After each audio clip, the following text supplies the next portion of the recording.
रह गया कहाँ है चेहरा पीछे वाला कौन रह गया।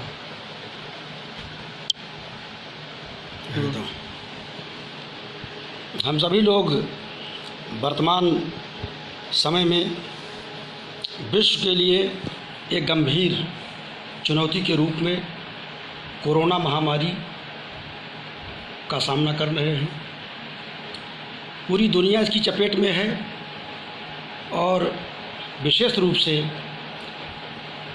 विश्वविद्यालय के, महाविद्यालयों के और अन्य विद्यार्थी भी इससे बहुत प्रभावित हैं।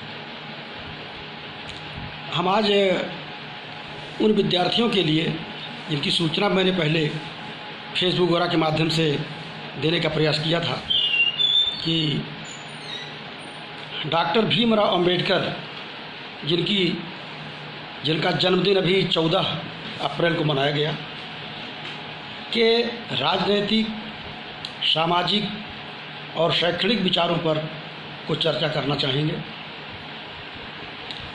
हम सभी लोग ये जानते हैं कि डॉक्टर भीमराव अंबेडकर, पंडित दीनदयाल उपाध्याय, महात्मा गांधी, एम.एन. राय, नारायण गुरु को एम.ए. 4th सेमेस्टर के पाठ्यक्रम में समायोजित किया गया है।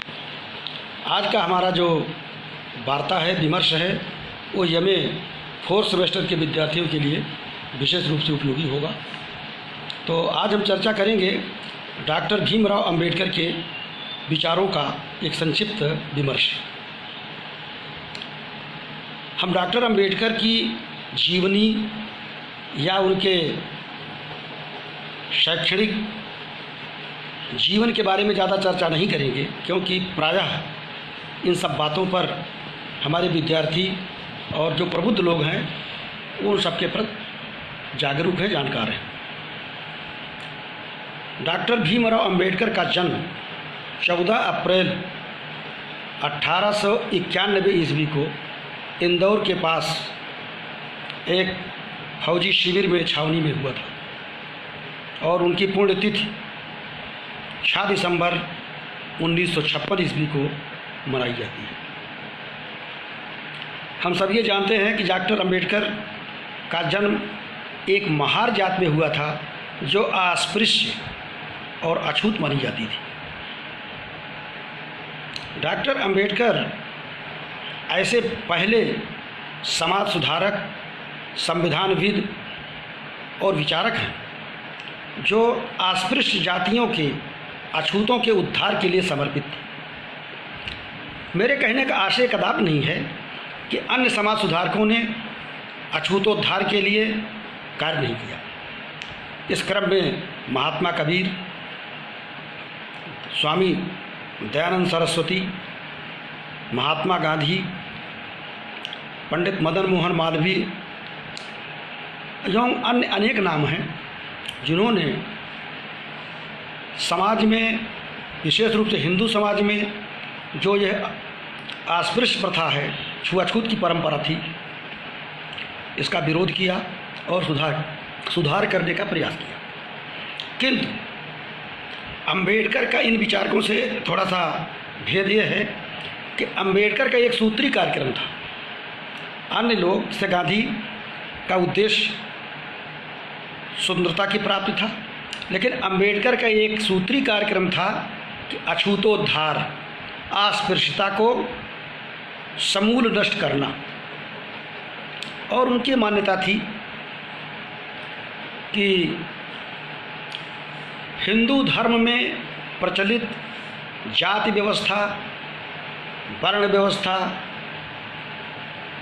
अस्पृश्य जातियों के शोषण, दमन, हनन, मानवाधिकारों के उल्लंघन आदि सभी प्रकार की दुर्दशा के लिए जिम्मेदार है। इसलिए उन्होंने सबसे पहला कार्य किया कि हिंदू धर्म में प्रचलित धार्मिक मान्यताओं का निराकरण किया, खंडन किया।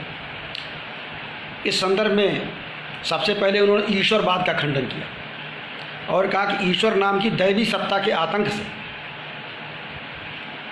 हिंदू धर्म में एक जात विशेष, वर्ण विशेष, वर्ग विशेष का वर्चस्व बना हुआ है। दूसरा आत्मा की अमरता का खंडन किया, तीसरा उन्होंने कर्म सिद्धांत का खंडन किया, डॉक्ट्रिन ऑफ कर्म। प्रारब्ध कर्म वर्तमान समय की दुर्दशा के लिए हिंदू धर्म प्रारब्ध कर्म को मान करके बच लेता है, अपना डिफेंस करता है।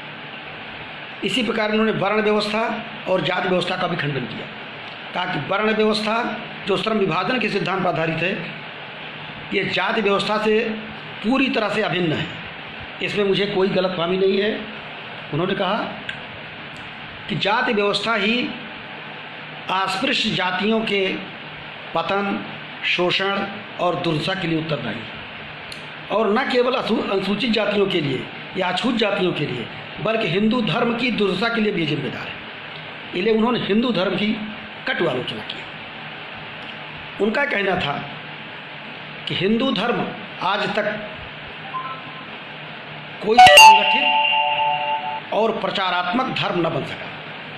यही कारण है हिंदू धर्म का प्रचार प्रसार दुनिया के अन्य धर्मों में, अन्य भागों में नहीं हो सका, क्योंकि उसके मूल में हिंदू धर्म की जातीय जटिलताएं हैं। हिंदू धर्म एक प्रकार से जातीय जटिलता का पुंज है। यदि मान लीजिए कोई व्यक्ति हिंदू धर्म ग्रहण भी कर लेता है तो उसको किस जात में शामिल करेंगे। इसलिए उन्होंने कहा कि हिंदू धर्म स्वयं अपना शत्रु है।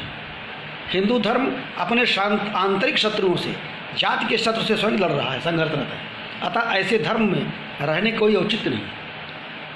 उन्होंने कहा कि मेरा जन्म किस जाति में हो, किस मजहब में हो, ये मेरे अपने चुनाव का, अपने चयन का विषय नहीं था। हिंदू धर्म में जन्म लेना मेरी व्यवस्था थी, लेकिन निश्चित रूप से मैं हिंदू धर्म में अब मृत्यु को नहीं प्राप्त करूँगा। और नवंबर 1956 में माँ अस्थविर चंद्रमणि के नेतृत्व में उनसे उन्होंने दीक्षा लिया और बौद्ध धर्म को ग्रहण किया। वह बुद्ध से बहुत प्रभावित थे। विशेष रूप से उनका कहना था कि बौद्ध धर्म में न तो कोई दैवी आतंक है, न जाति कोई विशिष्टता है। इसलिए वो अस्पृश्य जातियों को बुद्ध के इस वचन को याद दिलाते थे कि आत्मदीपो भव, अपना प्रकाश स्वयं बनो। हमें कहना चाहेंगे, जब बुद्ध मरण शैया पर पड़े थे तो उनके बहुत प्रिय शिष्य आनंद ने कहा, हम लोगों के लिए क्या मार्गदर्शन है। तो बुद्ध ने कहा कि मेरे विचार आपका मार्गदर्शन करेंगे, और मेरे विचार भी नहीं रहेंगे तो आत्मदीपो भव, अपदीपो भव, अपने प्रकाश स्वयं बनो, अपना रास्ता स्वयं तलाशिए। प्रमुखापेक्षी होने से, दूसरे की बैसाखी के बल पर चलने से, दूसरे के नेतृत्व में चलने से आप कभी अपना उद्धार नहीं कर सकते। इसलिए उन्होंने अस्पृश्य जातियों को बुद्ध धर्म के सूत्र को समझाया कि बुद्धम शरणम गच्छामि, संघम शरणम गच्छामि, धम्मम शरणम गच्छामि। बुद्ध, धम्म और संघ का उन्होंने ग्रहण करने के लिए शिक्षा दिया और हिंदू धर्म के परित्याग पर बल दिया।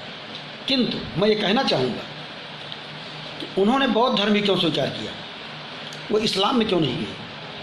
इस्लाम में भी जातियाँ नहीं हैं, और इस्लाम का लक्ष्य भी है पूरी दुनिया में अपना प्रचार करना। क्रिश्चियनिटी में भी धर्म को अडॉप्ट करना बहुत सरल है, लेकिन डॉक्टर अंबेडकर ने न तो क्रिश्चियनिटी को स्वीकार किया और न इस्लाम को स्वीकार किया। क्यों? वो राष्ट्रवादी थे। उन्होंने कहा कि अगर हम इस्लाम को स्वीकार करते हैं तो अस्पृश्य जातियों का सिर मक्का और मदीना की ओर झुकेगा। अगर हम ईसाइयत को स्वीकार करते हैं तो हमारा सिर रोम की ओर झुकेगा।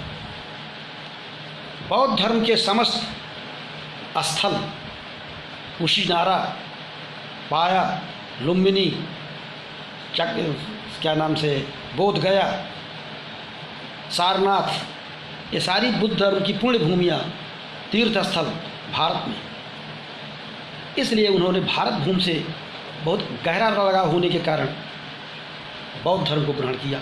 वास्तव में बौद्ध धर्म भी हिंदू धर्म के अंतर्गत एक सुधारवादी आंदोलन था।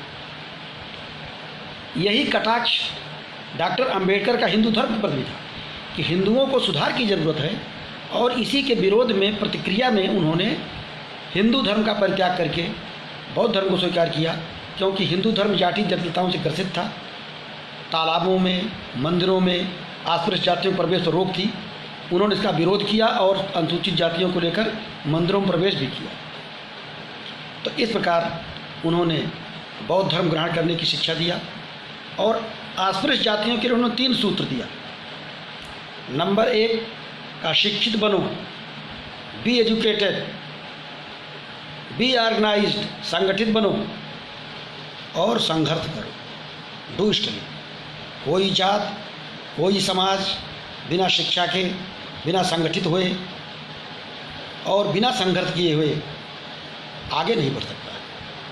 ये लेख उन्होंने 3 मंत्र दिए कि ये जातियां कैसे आगे बढ़ सकती हैं, और उसका प्रभाव आज आप देख रहे हैं कि जिन्हों पहले अस्पृश्य जातियां कहा जाता था, आज उस समुदाय के लोग इस देश के टॉप पदों पर पहुंच चुके हैं, सर्वोच्च पदों पर आसीन हैं। अनेक प्रशासनिक, सामाजिक, शैक्षणिक संस्थाओं में ये लोग कार्यरत हैं। इसमें डॉक्टर भीमराव अम्बेडकर का एक बहुत बड़ा योगदान रहा है। उन्होंने अनुसूचित जातियों, जनजातियों का जो सूची बनाई गई है, उसके बारे में उन्होंने ये ज़रूर कहा कि इन लोगों को भी नसीहत दिया कि पहली चीज़ आप अपना सुधार स्वयं करिए। अनेक कुरीतियाँ, अनेक अंधविश्वास, अशिक्षा के कारण तथाकथित अस्पृश्य जातियों में थे। इसके लिए उन्होंने कहा कि मरे हुए जानवरों की सड़ी गली मांस खाना बंद करो। आप सारी दुनिया की सफाई करते हैं लेकिन स्वयं गंदी बस्तियों में रहती हैं, तो अपने मकान की सफाई करो, स्वच्छ बनो और अपने को हीन न समझिए। अपने में एक जो इंफीरियरिटी कम्प्लेक्स उसको दूर करिए। और कैसे दूर होगा? वो शिक्षित होने से दूर होगा, व्यवस्था को समझने से दूर होगा। संगठन बनाइए और अपना नेतृत्व करना सीखिए। इस प्रकार उन्होंने सुधार की नसीहत दिया, किंतु उन्होंने अनुसूचित जाति, अस्पृश्य जातियों को कभी हिंसा के लिए नहीं उकसाया। ये ज़रूर उन्होंने कहा कि हिंसा का मुकाबला करने के लिए और हिंसा को नष्ट करने के लिए हिंसा का सहारा लेना कोई पाप नहीं है। तो ये डॉक्टर अंबेडकर के विचार थे। वो संविधान के क्षेत्र में उन्होंने बहुत बड़ा कार्य किया, आप सभी परिचित हैं उससे। संविधान, भारत के संविधान के बनाने में उनकी बहुत बड़ी भूमिका थी। उन्होंने मानवाधिकारों के लिए बहुत बड़ा कार्य किया। एक प्रकार से भारत के संविधान में जो समानता का दर्जा दिया, विषमता को दूर करने का प्रयास किया, वो मानवाधिकारों को स्थापित करने के क्षेत्र में उनका बहुत बड़ा योगदान है। वो संवैधानिक सुधारों पर बल देते थे। प्रायः ये कहा जाता है, कुछ राजनीतिक दल गांधी जी और अंबेडकर के बीच में एक फ्रैक्शन पैदा करना चाहती हैं कि गांधी का अंबेडकर से बड़ा मतभेद था। मतभेद था, ये सत्य है, लेकिन ये ऐसा सतही लो लेवल का मतभेद नहीं था। दोनों की दृष्टियों में अंतर था। जैसे गांधी जी ये कहते थे, गांधी जी ये कहते थे कि वर्ण व्यवस्था श्रम विभाजन के सिद्धांत पर आधारित है, इसलिए यह एक वैज्ञानिक व्यवस्था है। वर्ण व्यवस्था साइंटिफिक है और यह किसी जाति या वर्ग विशेष के लिए उसकी विशिष्टता पर आधारित है। इस संदर्भ में भगवद गीता का उल्लेख करते हैं कि चातुर्वर्णम मया सृष्टम गुण कर्म विभागश। वर्ण व्यवस्था का आधार डिवीजन ऑफ लेबर है, कर्म का वैशिष्ट है, कर्म कौशल है।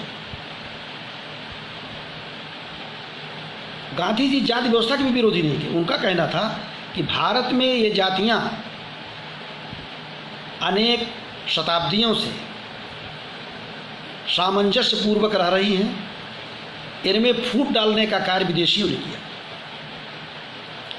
ये जाति व्यवस्था जो है, ये एक प्रकार से रोजगार से जुड़ी हुई है। भारत में जो जाति विशेषता थी, वो विशेषता रोजगार परक है, किंतु अंबेडकर इसको नहीं मानते थे। उनका कहना था कि कथनी और करनी में बड़ा अंतर है। गांधी जी के पिताजी राजकोट रियासत के दीवान थे, जो ब्राह्मणों का धर्म था। तो क्यों दीवान थे? अपने जाति पेशे व्यापार को क्यों नहीं अपनाया? यद्यप अम्बेडकर के विचारों के अपने विचार हैं, उस पर कमेंट करना इतना प्रासंगिक होगा कि गांधी जी इस व्यवस्था को नहीं मानते थे कि जाति जो है और वर्ण दोनों एक है। वर्ण परिवर्तनशील है, जात परिवर्तनशील नहीं है। किंतु अम्बेडकर इसको प्रैक्टिकल नहीं मानते, कहीं व्यवहारिक नहीं है।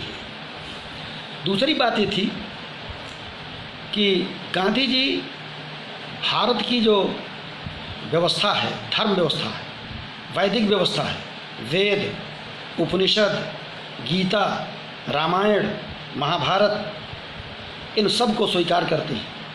जबकि अम्बेडकर ने मनुस्मृति को का दाह संस्कार करवाया और कहा कि ये सारे धर्म ग्रंथ गुमराह करने वाले हैं।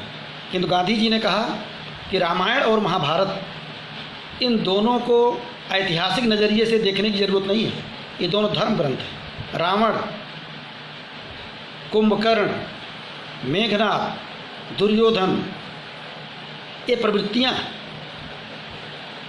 उसी तरह से कैकेयी, मंथरा, ये भी प्रवृत्तियाँ, ये दुष्प्रवृत्तियाँ जो समाज में फूट डालती हैं, लोभ, क्रोध, अहंकार पर आधारित। इसके विपरीत पांडव, जैसे राम, सीता, युधिष्ठिर, श्री कृष्ण, ये एक प्रकार से दैवी प्रवृत्तियाँ, सद्गुणों के परिचायक हैं। इसलिए अम्बेडकर के विचार प्रतिक्रियावादी हैं और हिंदू धर्म की नासमझ पर आधारित है, ऐसा गांधी मानते हैं। गांधी जी कहना था कि अम्बेडकर विचार का प्रतिक्रियावादी होना स्वाभाविक है। इसलिए स्वाभाविक है कि वो जिस व्यवस्था में जन्म लिए थे उनके साथ सद्व्यवहार नहीं किया गया। इसलिए इसके लिए अम्बेडकर को वो दोषी नहीं मानते थे, कहा यह परिस्थिति जन्य था। अम्बेडकर जी और गांधी जी में एक तीसरा मतभेद ये था कि गांधी जी अहिंसा, असहयोग, सत्याग्रह, सविनय अवज्ञा इत्यादि साधनों का सहारा लेकर विदेशी हुकूमत को हटाना चाहते थे और उनसे असहयोग करना चाहते थे। अम्बेडकर का कहना था कि ये संविधान विरोधी कृत्य है, इसलिए संविधान विरोधी कृत्यों के लिए ऐसे लोगों को दंडित किया जाना चाहिए। नमक कानून का तोड़ना अम्बेडकर की दृष्टि में कानून का उल्लंघन एक अपराध है। वो संविधान और कानून के मानने वाले थे। गांधी जी ये कहते थे कि कोई भी गलत कानून, कोई भी अमानवीय कानून, कोई भी हमारी स्वतंत्रता को बाधित करने वाला कानून हमें मान्य नहीं हो सकता है, उसके लिए हमको सज़ा हम काटने के लिए तैयार हैं। तो गांधी जी इंट्यूशन पर काम करते थे, अपने अंतरात्मा पर काम करते थे और अम्बेडकर के इन विचारों से सहमत नहीं थे। गांधी जी भी छुआछूत को मानते थे कि हिंदू धर्म का एक कलंक है। वो जब जब राजनीतिक आंदोलन करते थे उसके पैरेलल, उसके समानांतर वो अछूतोद्धार के लिए भी प्रयास करते रहे। वो हरिजनों की बस्तियों में, उनका नाम हरिजन दिया, उनकी बस्तियों में जाकर खुद सफाई करने पर बल देती थी और ये कहा कि इसके लिए हिंदू धर्म को, जो उसमें छुआछूत की परंपरा आई, ये हिंदू धर्म का एक कलंक है और इसके लिए हमें पश्चाताप करना चाहिए। तो गांधी भी छुआछूत, अस्पृश्यता निवारण के लिए बहुत बड़ा कार्य किया, उनका बहुत बड़ा कंट्रीब्यूशन है। किंतु अम्बेडकर से उनका मतभेद आज से अंत तक बना रहा। अम्बेडकर का ये कहना था कि गांधी जी के व्यवहार में और चिंतन मुझे एक रूपता नहीं दिखाई पड़ती है, जबकि गांधी जी का पूरा जीवन यही था कि जो उन्होंने कहा उसे किया। तो हम यहाँ पर यही कहना चाहेंगे कि गांधी जी और अम्बेडकर के जो विचार थे वो परिस्थिति जन्य थे और दोनों के उद्देश्यों में महत्वपूर्ण अंतर था। गांधी जी का प्राथमिक उद्देश्य था देश को विदेशी हुकूमत से मुक्त कराना। जब देश को स्वतंत्रता मिल जाएगी, स्वराज्य मिल जाएगा, तो सामाजिक सुधार अपने आप शुरू हो जाएगा। देश में जो सामाजिक सुधार नहीं हो पा रहे हैं, इसके लिए गांधी जी का मानना था कि विदेशी हुकूमत जिम्मेदार इसके लिए थी। जबकि अम्बेडकर का प्राथमिक लक्ष्य था, उन्होंने कहा हमें दो चीज़ों से साथ साथ लड़ना है, एक ब्राह्मणवादी व्यवस्था से और एक पूंजीवादी व्यवस्था से। जब तक ये व्यवस्था ख़त्म नहीं होगी तब तक चाहे स्वदेशी हुकूमत हो चाहे विदेशी हुकूमत हो, अस्पृश्य जातियों का उद्धार नहीं हो सकता। ये दोनों के प्राथमिक लक्ष्य में अंतर था। इनको निवारण करना है। इनको निवारण करने के बाद